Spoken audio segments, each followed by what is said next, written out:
This is a short little video to illustrate how I use linear regression as a filter when trading the triangle trend system of indicators.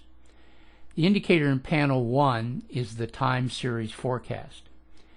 The indicator in panel 2 is the linear regression slope, which I've color-coded and added a zero line. When the time series forecast crosses above the equity tends to move up. And when it crosses below the equity moves down. You can see that the LRS crosses above its zero line at the same time the time series forecast crosses above the equity, and the LRS crosses below the zero line when the time series forecast crosses below the equity.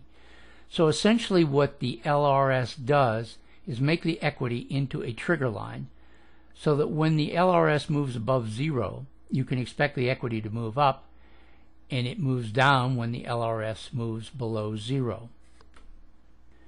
Here I've added the R-square indicator right here.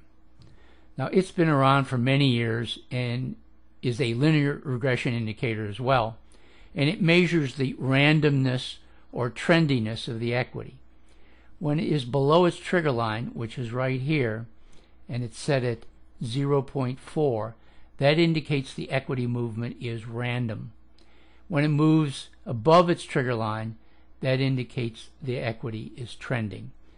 R-square doesn't tell the direction of the trend, but that's taken care of by the LRS indicator as well as the other indicators in the system. Now R-squared should move above its trigger line within a bar or two of when the LRS moves above its trigger line or zero line, as you can see right in here, and that indicates an uptrend. When the LRS is moving down and the R-squared is moving up and they cross just about as the R-squared moves above its 0.4 trigger line, then that is a very good indication that you have a downtrend. Now this is a very useful filter to use in conjunction with the other indicators in the triangle trend system.